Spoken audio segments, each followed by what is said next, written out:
All signs point to Jalon Walker as the potential number 8 pick for the Carolina Panthers. Folks, let's talk about it.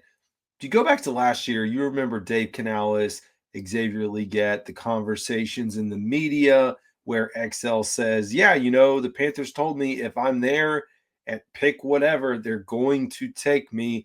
Dave Canales tried to play it off, but here we are, second year for Dave Canales as the head coach. Of course, Dan Morgan involved as well. And now we have Dave Canales just kind of dropping some information on prospects. And then you have the Kay Adams, Up and Adams show where Jalon Walker's talking about the Panthers. They're kind of forcing it, not forcing the conversation, but putting it in that direction to talk about the Panthers. Dave Canales going on there.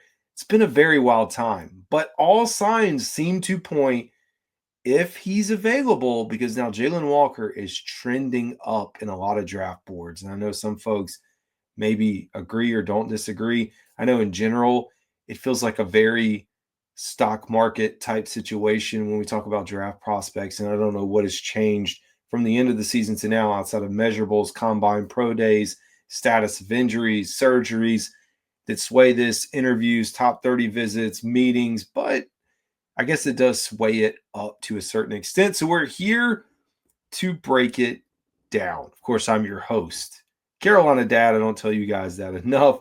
And we've got one of the hottest topics around. I mean, you're talking mock drafts.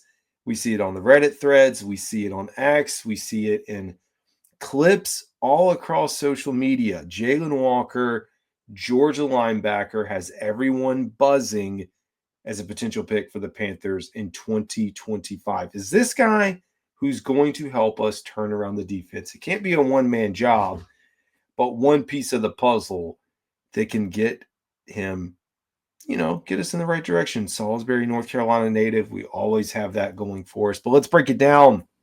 Setting the stage, we know the Panthers coming off one of the worst defenses, rock bottom.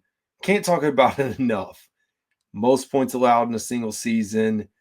I mean, the number of rushing yards allowed, almost 180 rushing yards per game.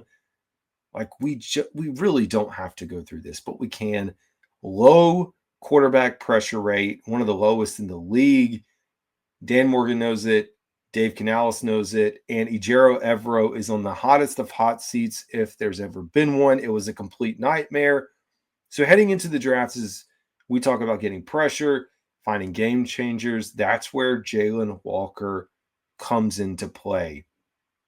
If you've been following the draft chatter, Walker's name keeps popping up, almost like a neon sign for the Panthers.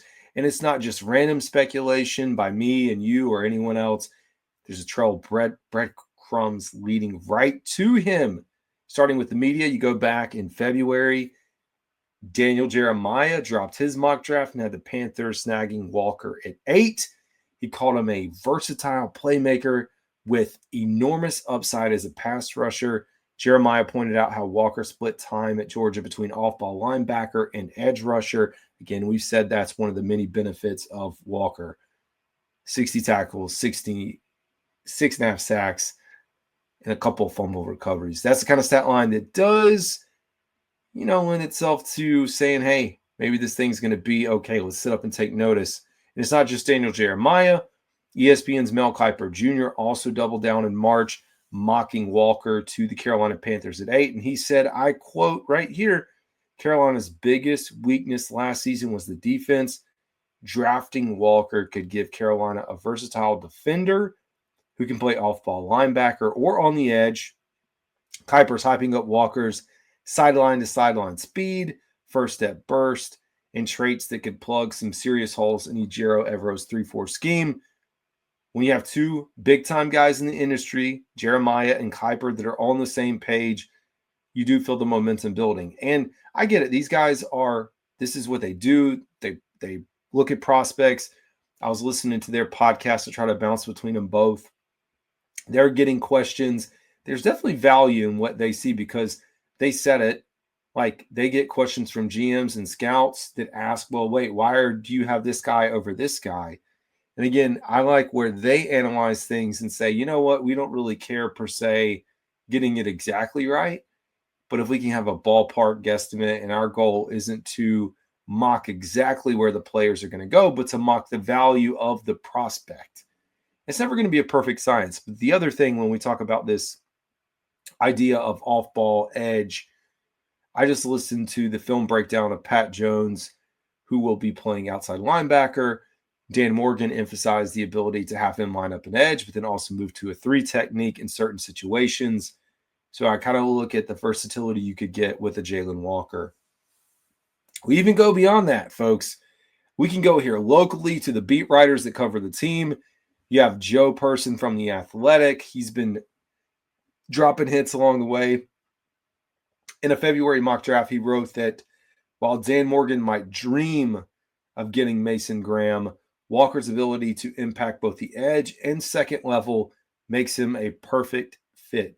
Person even noted how teams, including the Panthers, were gushing over Walker's football IQ and character after meeting him at the NFL Combine. And I got to tell you, if you've not had a chance to listen to him talk, go listen to him talk. This guy is smart. He gets the game. Buckus Award winner. There's a lot of positives that come with Jalon Walker in his game. That stuff's intangible. It will get a GM's attention, especially one like Dan Morgan, who played the position at linebacker and knows what it takes. And let's pivot from the online buzz, because fans within the sphere of X, Twitter, are eating this up. Reddit. There's actually a subreddit on the Walker hype. There's a thread from March that was titled, "We're taking Jalon Walker at 8. Ended up getting 24 votes, upvotes, 48 comments. Users pointing out how the Panthers only met with one top 10 prospect at both Pro Day and the Combine, and it was Jalon Walker. You have continued rave about this. Dave Canales saying Georgia Bulldogs they talked to raved about Walker's leadership and accountability. Remember, that's been a big chatter. And now people are talking about, can we get the process blue jersey for Jalon Walker? And again, let's not sleep on what we heard from the man himself, Dave Canales. Canales didn't talk stats. He went straight for the intangibles.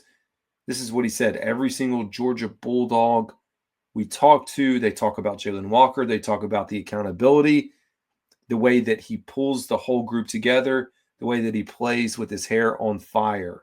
Yes, his hair on fire. And that's the kind of energy we need when you don't have a true foundational. I love Josie Jewell. When you don't have that, love Trevin Wallace. I don't think he's that guy. I think you need a core piece like this to help solidify the defense. Now, if you're talking strictly getting into his numbers, size, I know that could make some people worried. He's more of a hybrid, 6'1", 243, 4'5", 40 at Georgia's Pro Day. Got a rare combo of speed and power. Kirby Smart, of course, told a story to some folks at some of his high school visits, as reported on Reddit, where he compared Walker to Michael Parsons. That's big shoes to fill.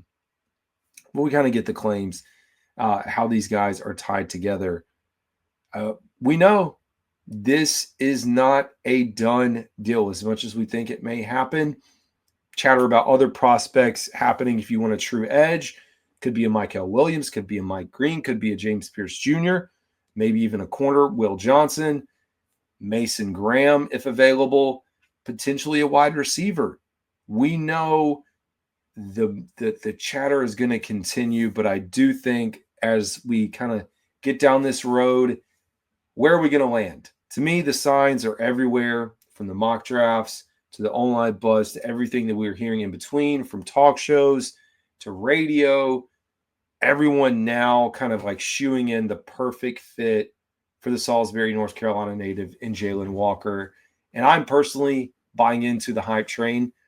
I think it makes perfect sense for this team as like we start to kind of find our way into who the next big prospect is going to be on the defensive side of the ball. So anyways, that's what I got, folks. I'd love to know what you guys think. Who, if not Jalon Walker, do you think the Panthers are going to take at pick 8? And or do you think he's even going to make it that far? As always, this is Carolina Dad. Y'all have a good one.